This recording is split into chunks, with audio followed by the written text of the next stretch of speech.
मराठी जेवणाचं ताट आपण जेव्हा वाढतो तेव्हा डावी उजवी बाजू असं आपण म्हणतो. सवर्णांमध्ये विशेषतः हे जास्त मी मुद्दाम इथे उल्लेख करते कारण अनेकांना वाटू शकतं की आमच्याकडे ही पद्धत नाही आहे. तर ही खास सवर्णांची एक पद्धत आहे, पण आपण सगळ्याच पद्धतींबद्दल बोलणार आहोत. आपल्याला अनेक पर्याय घरगुती गार्निशिंगमध्ये पण उपलब्ध असू शकतात. उदाहरणार्थ झेंडूच्या पाकळ्या खाल्ल्या जातात, त्यामुळे झेंडूच्या पाकळ्या आपण काही गोष्टींवर घालू शकतो. काही खाल्ली जातील अशी फुलं पण असतात. गोकर्णाची फुलं खाल्ली जातात. गोकर्णाचा चहा केला जातो. अनेकदा ब्लू मिंटी असतो. कोकणातल्या शिरोळ्या आणि नारळाचा रस म्हटलं तर त्या शिरोळ्या ज्या आहेत त्या केळीच्या पानावर घातल्या आणि त्याच्यावर नारळाचं दूध घातलं तर ते इतकं सुंदर दिसतं. हिरवगार केळीचं पान, त्याच्यावर त्या पांढऱ्या स्वच्छ शिरोळ्या आणि पांढरं नारळाचं दूध. किंवा की कोथिंबीर वडी चौकोनी जर कापली असेल तर सँडविचेस चौकोनी नाही ठेवायची, ती त्रिकोणीच कापली पाहिजेत. म्हणजे त्या इतका विचार त्याच्यामागे करायच्या.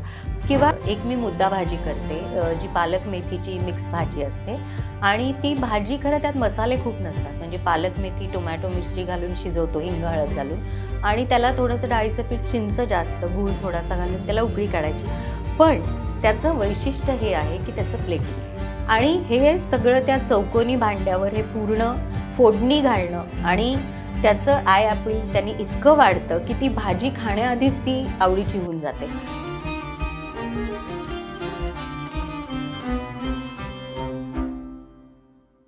हा एपिसोड तुमच्यापर्यंत घेऊन येणार आहेत Katdare food products. Katdare food products जे आहेत ते तुम्हाला ऑनलाईन खरेदीसाठी उपलब्ध आहेत आणि 500 रुपयांच्या वरची कुठली खरेदी तुम्ही केली तर तुमच्यापर्यंत फ्री डिलेवरी असणार आहे. आणि हे जे उत्पादन आहेत सगळी काटदऱ्यांची ते ब्लिंकिटवर आणि ॲमेझॉनवर उपलब्ध आहेत. आरपार किचन कथेत तुमचं सगळ्यांचं स्वागत. मी सायली राजाध्यक्ष. मी दिनेश जोशी. दिनेश, आपण आज कुठल्या विषयावर बोलणार आहोत? आज आपण बोलणार आहोत प्लेटिंग आणि सादरीकरण. जेवणाचं जे प्लेटिंग आणि सादरीकरण असतं याच्याविषयी बोलणार आहोत. आपण जेवण चांगलं बनवतो, प्रत्येकाच्या घरातली पद्धत वेगळी असते, जेवण करण्याची रीत वेगळी असते किंवा काही सांस्कृतिक वारसा असतो तो लोक प्रत्येकजण फॉलो करतात. पण जेव्हा ती वाढायची पद्धत येते किंवा सादरीकरणाची पद्धत येते तेव्हा प्लेटिंग आणि त्याचं गार्निशिंग याच्याविषयी थोडंसं आपल्याकडे तेवढं काळजी घेतली जात नाही किंवा तेवढं नाविन्यपूर्ण विचार केला जात नाही. तर त्याच्याविषयी आज आपण बोलणार आहोत. हां, आणि प्लेटिंग म्हणजे काही फक्त हॉटेलमधलं प्लेटिंग असं नाही आहे. प्लेटिंग हे अगदी आपल्या रोजच्या जेवणापासून येतं. म्हणजे उदाहरणार्थ एक मराठी जेवणाचं ताट आपण जेव्हा वाढतो तेव्हा डावी उजवी बाजू असं आपण म्हणतो. सवर्णांमध्ये विशेषतः हे जास्त मी मुद्दाम इथे उल्लेख करते कारण अनेकांना वाटू शकतं की आमच्याकडे ही पद्धत नाही आहे. तर ही खास सवर्णांची एक पद्धत आहे, पण आपण सगळ्याच पद्धतींबद्दल बोलणार आहोत. तर डावी उजवी बाजू आपण म्हणतो आणि त्याच्या मागे सुद्धा ते वाढण्यामागे काहीतरी एक शास्त्रपेक्षा ह्याच्या मागे मला असं वाटतं की विचार आहे काहीतरी. कारण ताटात आपण जेव्हा इन्फॉर्मल घरात जेवत असतो, रात्रीचं जेवण आपलं आपण कुठेही काही वाढून घेतो, पण आपण जेवतोच की. आणि तसं काही ताटात कुठे वाढल्यामुळे काही प्रकृतीवर परिणाम होतो असं नाही. पण विचार असतो की उदाहरणार्थ मीठ मध्यभागी वाढतो ताटाच्या. आपण गोल ताट जर घेतलं तर वरती मीठ वाढतो आपण, आणि डाव्या बाजूला आपण सगळ्या आधी सुक्या चटण्या वाढतो, शेवटी कोशिंबीर, पंचामृत काय असेल ते, कारण त्याचे ओघळ येऊ शकतात, त्याच्यात पाणी असतं थोडं म्हणून ते वाढतो. आणि उजव्या बाजूला आपण सुकी भाज्यांचे प्रकार वाढतो. मध्ये काही आपलं भजी असतील किंवा हे असेल, मध्ये भाताची मूद, वरण असं आपण वाढतो आणि मग त्या पद्धतीने आपण जेवण वाढतो. तर असं प्लेटिंग सुरू होतं मूळचं. आणि त्यानंतर अनेक प्लेटिंगचे रोजच्या आयुष्यातले पण आपण काही उदाहरणं आपण बघणार आहोत. आता मला इथे सांगावं असं वाटतं की काही दिवसांपूर्वी मी एका परिचितांच्या घरी जेवायला गेले होते. आणि मी इथे हे मुद्दाम का सांगते तर मला नावं ठेवण्याचा उद्देश नाही आहे, पण या लहान गोष्टी आहेत आणि या लहान गोष्टींचा जर आपण वापर आपल्या रोजच्या आयुष्यात केला तर ते छान होऊ शकतं अजून. म्हणजे त्याच्यातनं एक चांगला रिझल्ट येऊ शकतो, म्हणून मी हे सांगते. तर भांड्यांना ओघळ होते. म्हणजे आमटीचं भांडं होतं तर ती आमटी त्यात केलेली असेल तर त्याला ओघळ आलेले होते. झाकण जे ठेवलेलं होतं भाजीवर, त्याच्यात भाजी केलेली होती त्याचे ओघळ होते, तेलाचे डाग होते. तर हे दिसायला छान दिसत नाही. म्हणजे अगदी आपल्या रोजच्या जेवणात पण हे चांगलं दिसत नाही. आपण एखादा पातळ पदार्थ करतो आणि अनेकदा आपण घरात काही भांडी खूप बदलत नाही. म्हणजे आमटी आपण आमटीच्या भांड्यात फोडणीला घातली तर तसंच भांडं उचलून आपण ते ठेवतो. पण ते भांडं उचलून ठेवताना जर टिश्यू पेपरनी त्याच्या भोवतीचे ओघळ पुसले किंवा एखाद्या नॅपकिननी त्याच्या भोवतीचे ओघळ पुसले, त्याच्यावर स्वच्छ ताटली घातली, स्वच्छ डाव ठेवला, तर आपल्यालाच छान वाटतं. आणि त्या उलट करवरलेली सगळी ती आमटी अशी सुकलेली बाजूला आहे किंवा भाजीच्या भांड्यात पण असं ओघळ आहेत सगळे, तर ते आपल्यालाच छान वाटत नाही. किंवा कोशिंबिरीला खूप पाणी सुटलेलं आहे. तर ह्याच्या मागे पण एक विचार असू शकतो आणि हे आपण रोजच्या जेवणात पण छान काय काय करू शकतो. प्लीज त्याच्याबद्दल थोडंसं बोल. सो प्लेटिंग जे मेनली आहे त्याचा 2 भाग आहेत. प्लेटिंग जेव्हा आपण विचारात घेतो तेव्हा एक भाग जो आहे तो सुटसुटीतपणा किंवा सोयीस्कररित्या ते पदार्थ खाता यावेत म्हणून त्याची मांडणी केलेली असते आणि ते आकर्षक दिसावे. दुसरा मुद्दा आहे जो आकर्षक दिसण्याच्या दृष्टीने आहे. एक कन्व्हिनियन्स आहे आणि एक आय अपील आहे. तर त्या कन्व्हिनियन्ससाठी त्याची रचना केलेली असते की ते कुठे काय असावं.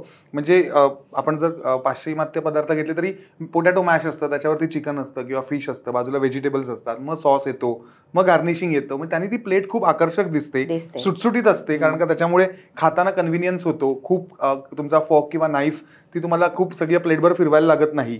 तुम्हाला सगळं ॲट इज मिळतं. तुम्ही एक स्टेक कापायचा असेल तर ते सगळं बाजूला असल्यामुळे त्याचा सॉस असतो, मॅश असतं. मॅश म्हणजे एनी प्रकारचा जो कुठच्याही प्रकारचा पोटॅटो किंवा स्वीट पोटॅटो किंवा प्युरेज असतात भाज्यांच्या की ज्या बेस म्हणून वापरल्या जातात, तर त्यांनी प्लेटला एक आकर्षक स्वरूप येतं. प्लस त्याचा कन्व्हिनियन्स खूप वाढतो. तर त्या कन्व्हिनियन्स वाढायच्यामुळे काय होतं की त्या सर्व जे पदार्थ सर्व केलेले असतात त्याचं एक अमाल्गमेशन होतं आणि ते एक दुसऱ्याला कॉम्प्लिमेंट करून त्या पदार्थाची लज्जत वाढली जाते. आणि त्या दृष्टीने होतं की पदार्थ इन्व्हायटिंग होतो तो पदार्थ, कारण का त्याचा आय अपील वाढतं. त्यामुळे तुम्ही प्लेटिंग खूप महत्वाचं आहे. जसं आपण म्हटलं की वाढलेलं ताट असेल, केळीचं पान असेल किंवा साऊथ इंडियामध्ये आडवं केळीचं पान, आपल्याकडे उभं केळीचं पान, तर हे सगळे प्रकार आहेत ते ॲपेटाईट वाढवण्याच्या दृष्टीने केलेले सगळे प्रयत्न आहेत.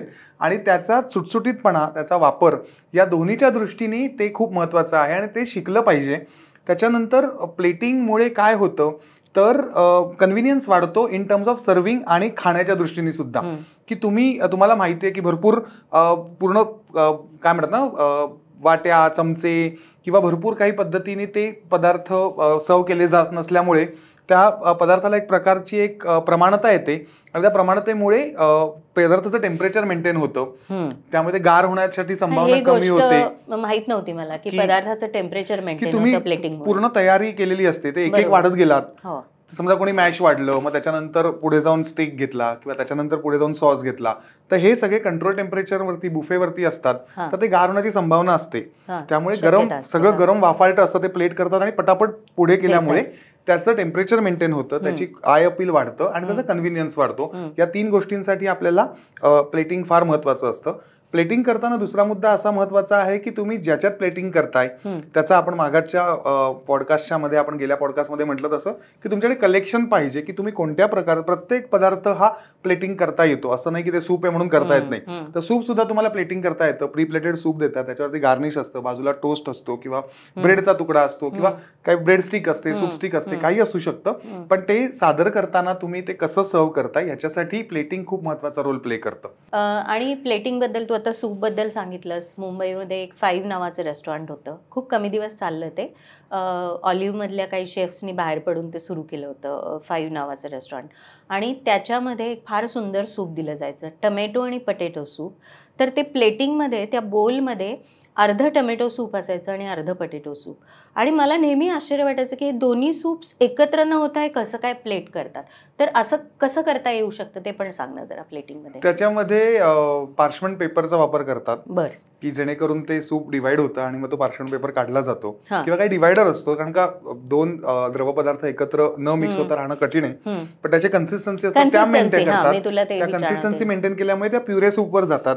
टोमॅटो सूप, तर ते टोमॅटो सूप घट्ट असल्यामुळे ते त्याची कन्सिस्टन्सी मेंटेन करून त्याच्यामध्ये पार्चमेंट पेपर टाकून तो पार्चमेंट पेपर सर्व्हिसच्या वेळेला वेगळा केला जातो की जेणेकरून त्या सूपचा जो कलर आहे, टेक्स्चर आहे ते अबाधित राहू शकतं. प्लेटिंग बद्दल अजून तू रेस्टॉरंट्समध्ये काम केलंस अनेक वर्ष, तर प्लेटिंगचे काही एक ठोकताळे आहेत का किंवा काही नियम आहेत का, असे तुला काही वाटतंय का? तर ते पण सांग जरा. सो प्लेटिंग मुख्यतः 3 भागात डिवाइड केलं जातं. एक बेस, एक मेन, त्याचा सॉस आणि गार्निश.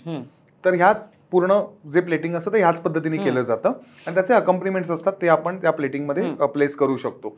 पण प्लेटिंगचा मुख्य उद्देश असतो जो आपल्याकडे आपण करत नाही फॉलो, की प्लेट्स वॉर्मर्स असतात, त्या प्लेट वॉर्मर मध्येच प्लेट ठेवलेली असते, मग ती प्लेट बाहेर काढली जाते, त्यामुळे ते जेवण थंड होत नाही आणि त्याच्यावरती जे आपण सर्व करू ते क्विक सर्व्हिसमध्ये टेबलवर जातं आणि त्यामुळे तुमच्याकडे वॉर्मर असला पाहिजे किंवा लॅम्प असतो किंवा आपल्याकडे गरम प्लेट करायला घरगुती पद्धतीने करणं कठीण आहे, पण रेस्टॉरंट्समध्ये किंवा हॉटेल्समध्ये लॅम्प्स असतात ज्याच्या खाली त्या प्लेट्स गरम करता येतात किंवा वॉर्मर्स असतात त्याच्यामुळे त्या प्लेट्स गरम होतात. ते प्लेटिंग करताना त्याच्यासाठी पूर्वतयारी खूप गरजेची आहे. प्लेटिंग असं तुम्ही करायला विचार केलात आणि असं होत नाही, त्या सगळ्या गोष्टी तुम्हाला अवेलेबल असल्या पाहिजेत आणि त्या अवेलेबल असल्यामुळे त्याची पूर्वतयारी, त्याचं प्लॅनिंग खूप गरजेचं आहे. त्याचं पिकअप टायमिंग काय आहे, त्याच्या पिकअप टायमिंग नंतर प्लेटिंग किती वाजता होणार आहे, त्यातला कालावधी, या सगळ्या गोष्टींचा गरम कसं करता येतील, गार्निशेस करायची असतील तर ते गार्निशेस पूर्ण तयार पाहिजेत, त्याच्यासाठी उचलण्यासाठी त्या टॉंग पाहिजेत, त्याला ते गार्निश करताना हात लागले नाही पाहिजे, त्यामुळे त्या सगळ्या इतकं रेडी पाहिजे की पिकअप असं म्हटलं की वॉर्मरमधनं प्लेट काढली, सगळं प्लेस केलं आणि प्लेट विदिन काही मिनिटांमध्ये 1-2 मिनिटाच्या आत ती प्लेट गेस्टपर्यंत गेली पाहिजे. याचा विचार असा असतो की जनरली सिट डाऊन जे असतात, सिट डाऊन डिनर पद्धती जी असते किंवा सिट डाऊन मील्स म्हणतात, की ज्याला सगळ्यांना टेबलवर बसवलं जातं आणि एकाच वेळेला सगळ्यांना जेवण मिळतं, एकाच वेळेला सगळा क्लिअरन्स होतो, परत दुसरं जेवण येतं. कोर्स वाईज जे जेवण सिट डाऊन मध्ये दिलं जातं त्याच्यासाठी प्री प्लेटिंगचा जास्त वापर होतो, की ज्याच्यात इंडिव्हिज्युअल खाणं, प्रत्येकाचं जे खाणं सर्व करायचं असतं ते प्लेटमध्ये सर्व होतं आणि प्रत्येकाच्या समोर प्रेझेंट केलं जातं. सगळ्यांचं जेवण होईपर्यंत ते थांबतात आणि त्याच्यानंतर एकत्र क्लिअरन्स होतो, परत नवीन कोर्सचं जे मेनू आयटम पदार्थ आहे तो सर्व केला जातो. तर त्याच्यामुळे पूर्वतयारी खूप गरजेची आहे, प्लॅनिंग खूप गरजेचं आहे आणि जेणेकरून प्लेटिंग इतकं महत्त्वाचं आहे की प्लेटिंग तुमचं मन भरतं, आधीच जेवण सर्व खाण्याच्या आधीच तुमचं मन भरतं, म्हणून प्लेटिंग फार महत्त्वाचं आहे. प्लेटिंग महत्त्वाचं आहे आणि त्याच्याबरोबर आपल्याकडे सगळ्यात भारतामध्ये किंवा आपण महाराष्ट्रामध्ये म्हणू शकतो, आपल्या घरगुती हाऊसहोल्ड थॉट असा आहे की गार्निश खूप इम्पॉर्टंट रोल प्ले नाही करत. आपल्या घरगुती आपल्या ज्या जेवणांमध्ये आहे की आपण खोबरं कोथिंबीर एवढ्यावरच सीमित राहतो. तर गार्निश ट्रे जसा हॉटेल्सना असतो, रेस्टॉरंट्सना असतो, तसा ट्रे नाही, पण आपण आपल्या पद्धतीने प्रत्येक पदार्थाचं गार्निशचा विचार करू शकतो. प्रत्येकाला धरपकड कोथिंबीर खोबरं टाकलं की सगळ्यावर गार्निश होतं असं होत नाही. किंवा हल्ली सोशल मीडियावर ज्याच्यावर त्याच्यावर चीज किसून घालणे ही जी एक पद्धत आहे की काही केलं की एक चीजचा एक मोठा डोंगर घातला त्याच्यावर की त्यांना वाटतं की खूप छान प्लेटिंग आहे आणि आय अपील खूप आहे. इनफॅक्ट असं जेव्हा आपण बघतो की अख्ख्या अमूल बटरमध्ये एक डोसा, 100 ग्रॅमच्या अमूल बटरमध्ये एक डोसा, तर ते आय अपीलिंगपेक्षा ते भीतीदायक वाटायला लागतं की इतकं चीज घातलंय किसून किंवा इतकं चॉकलेट घातलंय किंवा इतकं मेयो ओतलंय. तर ह्याला प्रपोर्शन पण खूप महत्त्वाचं आहे की तुम्ही काय करता. आता घरगुती गार्निशिंगबद्दल तू म्हणशील तर आपल्याला अनेक पर्याय घरगुती गार्निशिंगमध्ये पण उपलब्ध असू शकतात. उदाहरणार्थ झेंडूच्या पाकळ्या खाल्ल्या जातात, त्यामुळे झेंडूच्या पाकळ्या आपण काही गोष्टींवर घालू शकतो. काही खाल्ली जातील अशी फुलं पण असतात, गोकर्णाची फुलं खाल्ली जातात, गोकर्णाचा चहा केला जातो, अनेकदा ब्लू मिंटी असतो, तर गोकर्णाचा आपण घालू शकतो. सोशल मीडियावर यूट्यूबवर अनेक असे चॅनल्स आहेत, अझरबैजानी आहेत, टर्किश चॅनल्स आहेत, जिथे निसर्गामध्ये जी फुलं पानं मिळतात त्या सगळ्यांचा वापर करून चहा करण्याची एक पद्धत आहे. म्हणजे एक अझरबैजानी फार सुंदर चॅनल आहे आणि ती ग्लास केटलमध्ये सगळी ती फुलं पानं टाकून त्याचे इतके सुंदर रंग होतात. तर डाळिंबाचे दाणे हे गार्निशिंगला सुंदर दिसू शकतात. कागज के फूल म्हणतात, त्याचा पण कलरसाठी खूप चांगला वापर होतो. ते छोटी फुलं जी असतात, कागज के फूल ज्याला म्हणतो आपण, राणी कलरची फुलं असतात, ती पाण्यात गरम करून त्याचा वापर कलरसाठी करतात काश्मीरमध्ये. केशर आहे गार्निशिंगसाठी, ज्याचा केशरी रंग येऊ शकतो. बीट वापरलं तर एक तुम्हाला जांभळा रंग मिळू शकतो. त्याच्यानंतर तुम्ही डाळिंबाचे दाणे दही भातात पण सुंदर लागतात. डाळिंबाचे दाणे दडपे पोह्यांमध्ये छान लागतात. काही याच्यावर पंजाबी पदार्थांवर लांब चिरलेल्या मिरच्या, आलं घालतात, ते सुंदर दिसतं. किंवा काही याच्यावर लांब चिरलेला कोबी पातळ चिरून त्याच्याबरोबर तुम्ही कोबी आणि कांदा पातळ चिरून घातलात तर ते सुंदर दिसतं. किंवा अगदी खिचडीचा बोल जरी तुम्हाला द्यायचा असेल तरी त्याच्या बाजूला तुम्ही पापड असा तुऱ्यासारखा लावलात, एक तळणीची मिरची ठेवलीत आणि एक लोणच्याची फोड त्याच्यावर ठेवलीत, तर एक आय अपील वाढतं, भुकेची एक जास्त प्रज्वल, ज्याला म्हणतो आपण भूक, ज्याच्यामुळे आपली वाढू शकतो. प्रज्वलित होते, असं होऊ शकतं. तुम्ही शेपूच्या पानांचा पण वापर करता? शेपूच्या पानांचा अनेक वापर मी करते. डिप्स असतात त्यात शेपूची पानं खूप छान लागतात आणि शेपूची पानं दिसायला खूप सुंदर असतात. म्हणजे बडीशेपेची पानं किंवा शेपूची पानं, बडीशेपेचे तुरे, कोथिंबिरीच्या जुडी आणल्यावर त्याला फुलं असतात, कोथिंबिरीला छान गुलाबी जांभळी फुलं असतात कोथिंबिरीची, ते तुरे तुम्ही वापरू शकता. काही ह्याच्यात तुम्ही कैरीचे काप वापरू शकता, आता सीझन आहे कैरीचा. काही ह्याच्यात आंब्याच्या फोडी वापरू शकता. आंब्याचा सालसा केला तर आपण पुदिन्याची पानं अनेक गोष्टींमध्ये वापरतो. कढीपत्ता आपण वापरतो, लिंबाचे स्लायसेस, लिंबाचे काप, अनेक वेगवेगळ्या फळांचे काप, काही कस्टर्ड वगैरे असेल तर त्याच्यावर आपण स्ट्रॉबेरीज, किंवा ड्रिंक्सवर आपण स्ट्रॉबेरीज किंवा ड्रायफ्रुट्सचा वापर करतो आपण अनेक ह्याच्यात. तर तुम्ही रेस्टॉरंटमध्ये पदार्थ ठरवताना गार्निशिंग काय करायचं हे आधीच ठरवता का? हो, गार्निश काय, काही आता असताना स्टँडर्ड गार्निशिंग असतात की ज्याला अपरिहार्य किंवा अगदी मॅन्डेटरीली गार्निश असतात की त्याचा विचार आपण नाही करू शकत.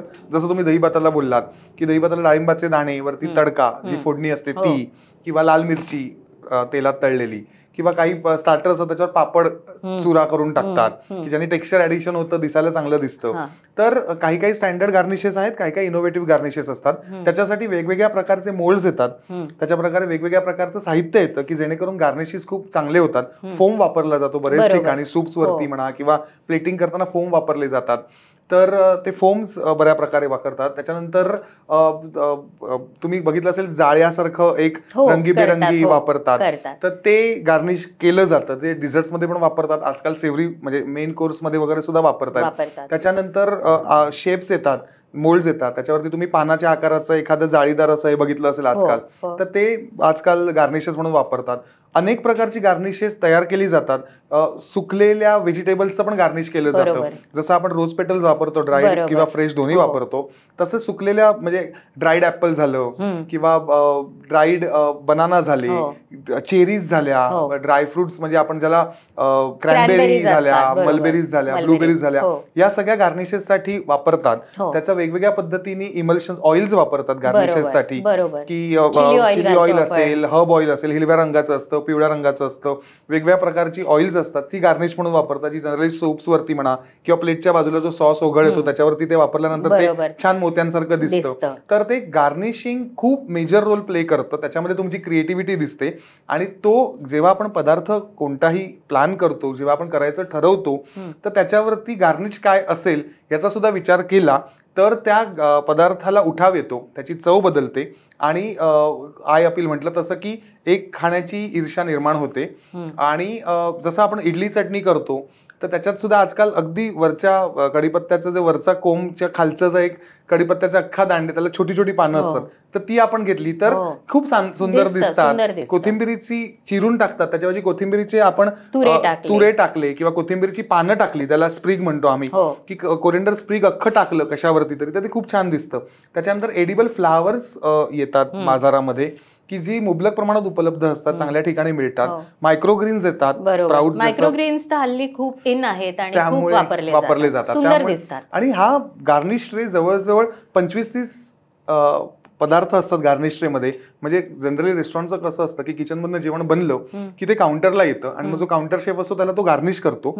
जे मॅन्डेटरी गार्निश असतं ते मॅन्डेटरी गार्निश करतो, शिवाय जे जाऊ शकतं ते गार्निश करून मगच तुमच्याकडे जो पदार्थ येतो. त्यामुळे जे रेस्टॉरंट मधले फाईन डाईन रेस्टॉरंट असतील किंवा 5 स्टार असतील किंवा चांगल्या रेस्टॉरंट मधली जी जेवणाची तुमच्याकडे प्लेट्स येतात, प्लॅटर्स, कोणी फुलं करायचे पूर्वी, गाजराची, मुळ्याची आणि याची, इव्हन गाजराची पानं पण करता येतात. गाजर आम्ही लहानपणी गाजराचे वरचे हे करून प्लेटमध्ये ठेवायचो, बशीमध्ये पाणी घालून, त्याला वरती तुरे फुटतात, ते पण आपण गार्निशिंगसाठी वापरू शकतो. त्याच्यानंतर स्ट्रिप्स वापरतात गार्निशेसला, म्हणजे गाजर झालं, झुकिनी झाली, मुळा झाला, की याचं तुम्ही नुसते चकत्या केल्यात पातळ आणि त्या पाण्यात टाकल्या तर त्या वेड्या वाकड्या होतात, त्या तुम्ही अशाच्या अख्ख्याच्या अशा ठेवल्यात तर ते दिसायला चांगलं दिसतं. तर गार्निश ट्रे खूप महत्वाचा आहे, ज्याच्यामध्ये प्लेटिंगला सगळ्यात जास्त मार्क मिळतात.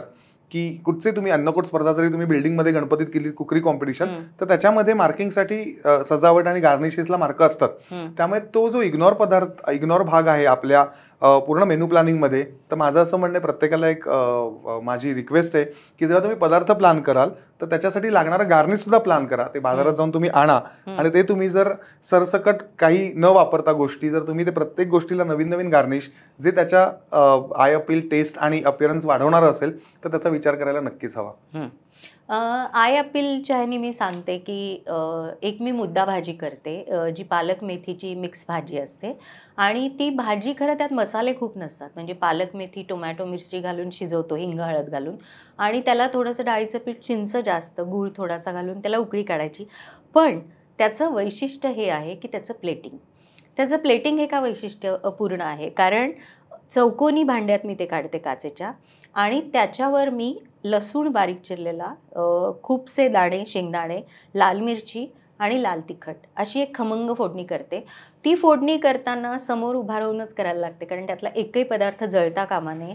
लसूण छान तळला गेला पाहिजे, लाल दिसला पाहिजे, दाणे सुंदर कुरकुरीत झाले पाहिजेत, लाल मिरची छान तळली गेली पाहिजे, काळी झाली नाही पाहिजे आणि लाल तिखट.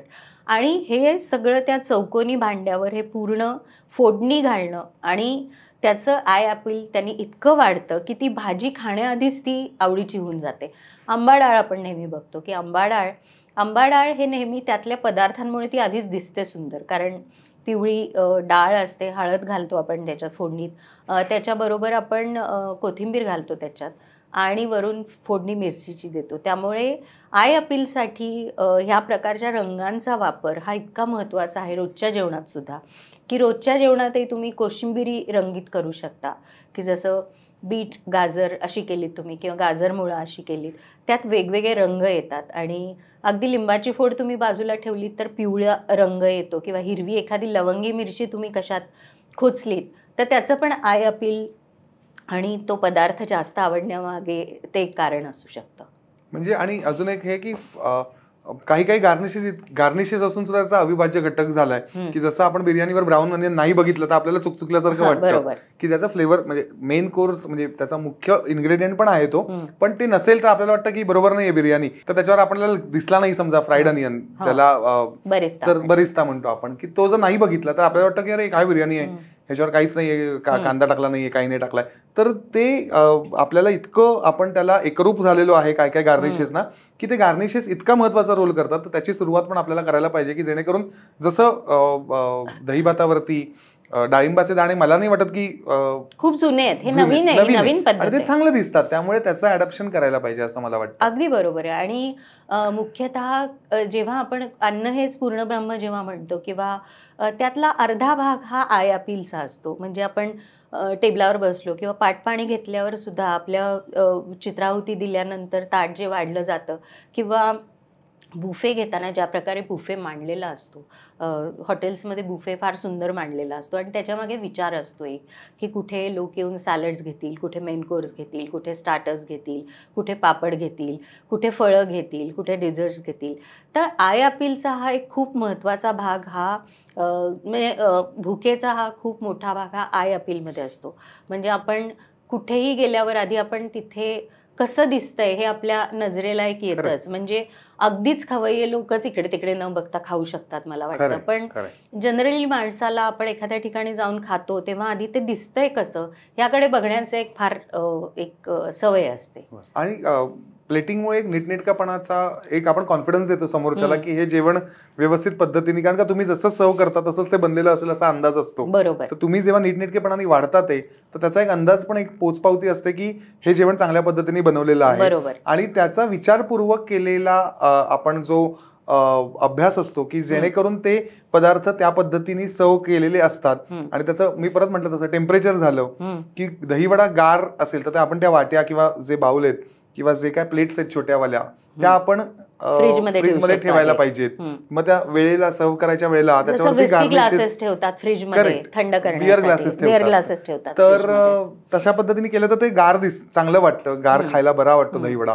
तर त्या पद्धतीने आता नवीन एक कॉन्सेप्ट आलाय की स्मॉल प्लेट्स ज्याला आपण म्हणतो. तर त्या स्मॉल प्लेट्सला पण तेच आहे की तुम्ही पेतीत पोर्शन म्हणजे छोटा क्वांटिटी पेतीत पोर्शन आणि ती तुम्हाला खायला आवडतं. तर ते पेतीत पोर्शन मध्ये तुम्ही स्मॉल प्लेट्स मध्ये अनेक पदार्थ छोट्या प्रमाणात छोट्या क्वांटिटीमध्ये तुम्हाला दिलेले असतात आणि ते तुम्हाला इतके आय अपील असतात की तुम्ही मेन कोर्सला जायच्या आधी तुम्ही ते स्मॉल प्लेट्सवर जास्त ताव मारता आणि ते तुम्हाला इन्व्हाइट करतात की हे पदार्थ, प्रत्येक पदार्थ हा टेस्ट केला गेला पाहिजे. तर स्मॉल प्लेट्स हा नवीन ट्रेंड आहे की जेणेकरून प्रत्येक जेवण फ्लाइंग बुफे आहे किंवा स्मॉल प्लेट्स आहे.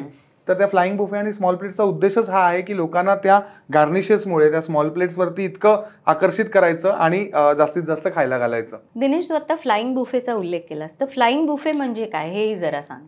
बुफे जेवण एका आपल्या शेफ इन डिशेस मध्ये ठेवलेलं असतं. बरोबर. तिथे तुम्ही जाता, प्लेट घेता आणि तुम्हाला हवं ते तुम्ही तुमच्या प्लेटमध्ये घेता. त्याला आपण बुफेचा लेआउट म्हणतो. फ्लाइंग बुफे म्हणजे ते जेवण उडून तुमच्याकडे येतं. बरं.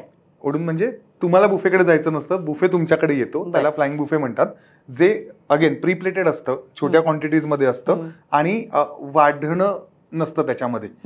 म्हणजे जसं आपण पंक्तीला बसल्यानंतर वाढलं जातं तसं नसतं ते. वेल डेकोरेटेड, म्हणजे जर मटर पनीर असेल तर त्याच्यावरती क्रीम घातलेलं असतं, पनीर बरोबर मटर आणि ते कोथिंबीर घातलेली असते आणि त्या वाट्या तुमच्याकडे येतात की जसं तुम्ही भरणार, जसं तुम्ही घेणार तुमच्या प्लेटमध्ये तसं ते रेडीमेड तुमच्याकडे येतं. म्हणून त्याला फ्लाइंग बुफे म्हणतात. की तुम्ही एका टेबलवर बसलायत तर तो माणूस तुमच्याकडे बुफेतले सगळे पदार्थ प्री प्लेटेड करून छोट्या क्वांटिटीजमध्ये, बाउलमध्ये, प्लेट्समध्ये, छोट्या प्लेट्समध्ये, स्पून्सवरती ते समजा असेल तर ते तुमच्याकडे प्लॅटर घेऊन येतो.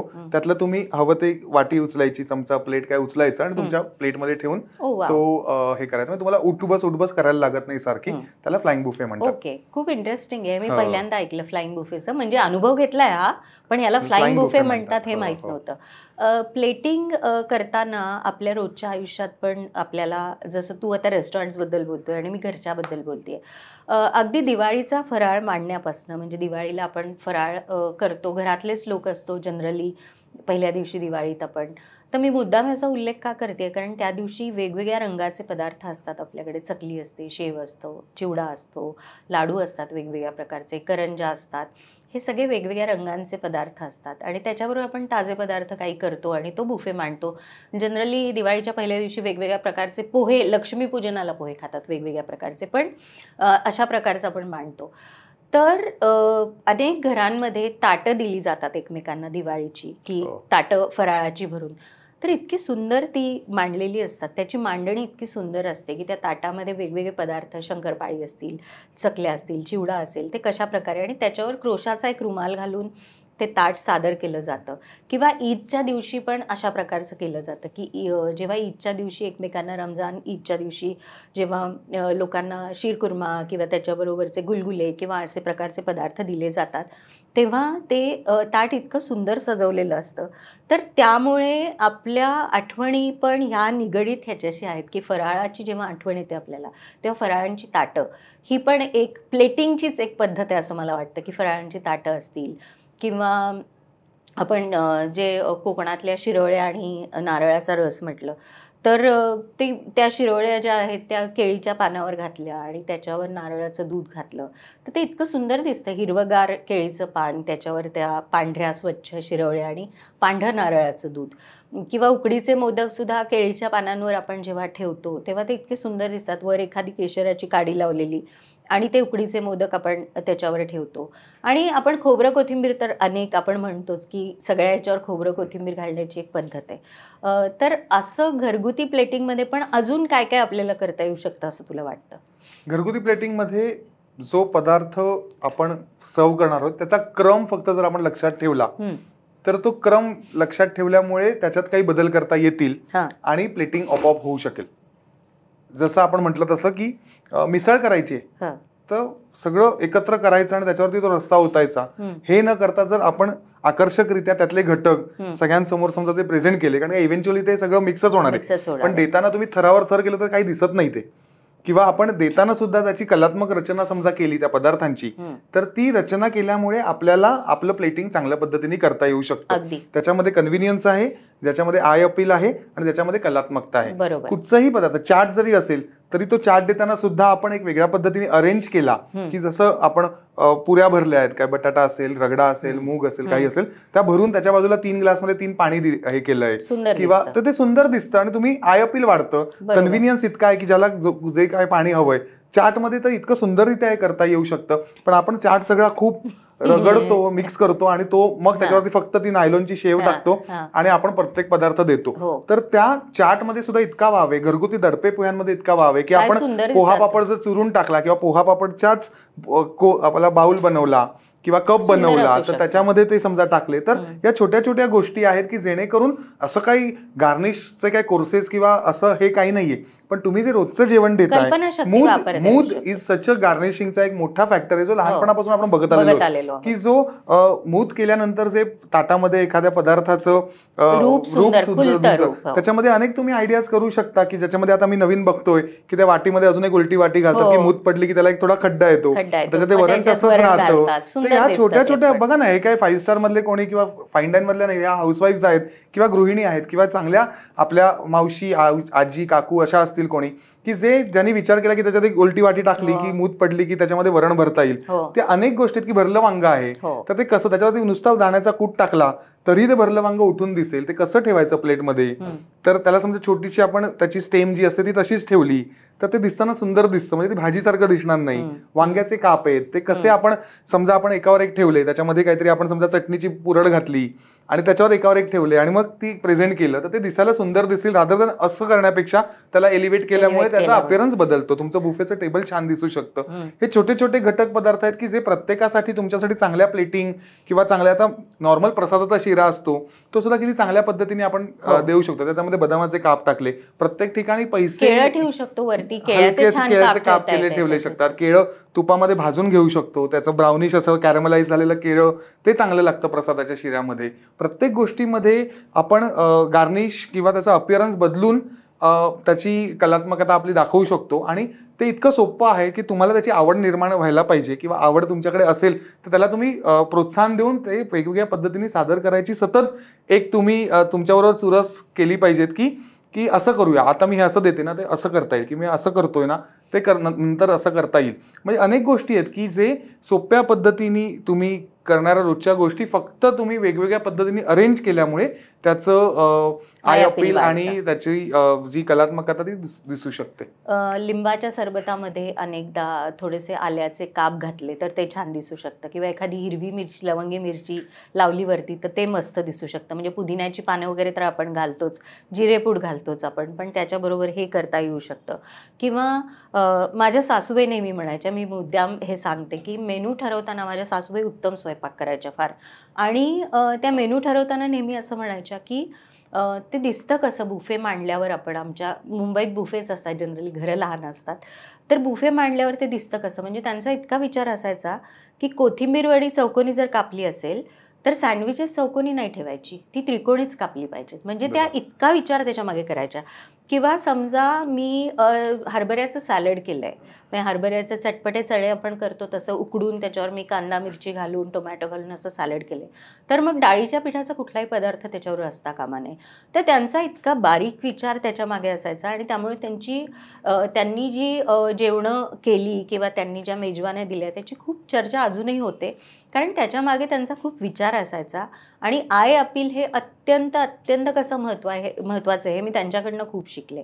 तर आय अपील आणि प्लेटिंग ह्याचं आपण बोलतोच आहोत, या अनुषंगाने तुला अजून कशाचा वापर नॉनव्हेज पदार्थांमध्ये करता येईल की मांसाहारी जे पदार्थ आहेत त्याला आपण प्लेटिंग करताना काय काय करू शकतो?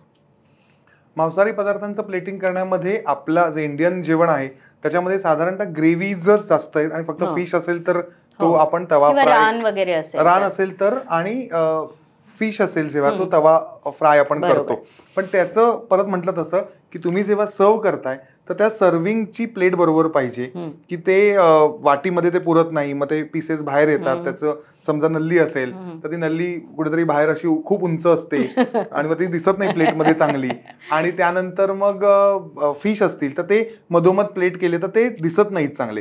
तर नॉनव्हेज पदार्थांसाठी आपण काय वापरू शकतो, तर याच्यामध्ये मुख्य आहे की नॉनव्हेज पदार्थाचा जो फ्लेवर आहे तो आपल्याला इन्फिरियर करून चालणार नाही. तर त्या दृष्टीने काय कांदा सगळ्यावर टाकून चालत नाही, तर त्या दृष्टीने आपण त्याच्यावरती ऑइल्स वापरू शकतो. त्याच्यानंतर वेगवेगळे पदार्थ जे आहेत की जे आपण भरड स्वरूपात वापरू शकतो, की काजूचे तुकडे आहेत की जे चुरा करून वापरले ते वापरता येतील, किंवा ते वरती त्याचे म्हणजे बारीक केलेले काजूचे तुकडे की जे दातात येतील आपण खाताना क्रिस्पीनेस नटीनेस येईल. तर ह्या अशा पद्धतीतलं आहे. किंवा त्याच्यानंतर आपण अनेक वेळा अख्खी पानं वापरू शकतो, की जी छोट्या स्वरूपातली पानं असतात गार्निशेससाठी, की जी तमालपत्र नाही पण कढीपत्ता नाही पण अनेक वेगळ्या प्रकारचे हर्ब्स असतात किंवा वेगळ्या प्रकारचे आपली ओव्याची पानं असतात ना, ती जर फ्राय करून जर टाकली तर इतकी सुंदर फ्लेवर ऍड होतो, दिसायला सुंदर दिसतात. त्याची भजीच करणं गरजेचं नाहीये, पण ही छोटी छोट्या ज्या गोष्टी असतात की तुम्ही त्याचं इन्कॉर्पोरेशन पण घालता येतील, कोशिंबिरींमध्ये घालता येतील, गार्निशेससाठी तळून घेतली तर ती सुंदर लागतात. त्याचा एक अरोमा येतो वेगळ्या प्रकारचा. लिंबाचे स्लायसेस आहेत, मिरच्या तळून घालू शकतो आपण वेगवेगळ्या प्रकारच्या, म्हणजे हिरवी आहे, लाल आहे, अनेक प्रकारचे. आपण त्याच्यामध्ये दह्याचं काही केलेलं वर्ण, आपण समजा दह्यामध्ये काही फेटलं आणि त्याचा एक जसं आपण क्रीम वापरतो तसा डॉलप टाकला तर आपण दही जनरली नॉनव्हेज पदार्थांमध्ये घालतो, तर त्यांनी जो एक कॉन्ट्रास्ट निर्माण होईल की ज्या मीठचा कलर असतो, ग्रेव्हीचा कलर असतो आणि त्याच्यावरती हे फेटलेलं दही, किंवा त्याच्यामध्ये आपण वेगवेगळे हळद घालू शकतो, लाल तिखट घालू शकतो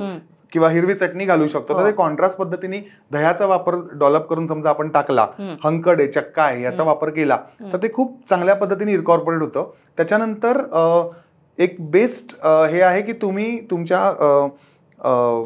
आईस ट्रे मध्ये तुपाचे छोटे पातळ क्यूब करून ठेवायचं आणि ते म्हणजे आपण डॉलप बटरचा कसा टाकतो किंवा चौकोनी करून तसं तुपाचा आपण टाकू शकतो, ज्याने गरम पदार्थात ते मेल्ट होतं आणि ते वरती राहतं, त्यामुळे तो एक फ्लेवर येतो आणि दिसायला चांगलं दिसतं. त्यामुळे ते करता येऊ शकतं की जेणेकरून लज्जत पण वाढेल आणि अपिअरन्स पण वाढेल. आणि असेच क्यूब्स जे आहेत ते आपण वेगवेगळ्या चटण्यांचे करू शकतो जे आपल्याला गार्निशिंगसाठी वापरता येतील, किंवा टोमॅटो क्यूब्स पण असे करू शकतो जे गार्निशिंगसाठी वापरता येतील. तर गार्निशिंग हा इतका मोठा विषय आहे खरं तर, की एका एपिसोडमध्ये तो विषय आपल्याला सगळा घेता येणार नाही. पण या एपिसोडच्या एंडला तू आम्हाला काय 5 टिप्स देशील?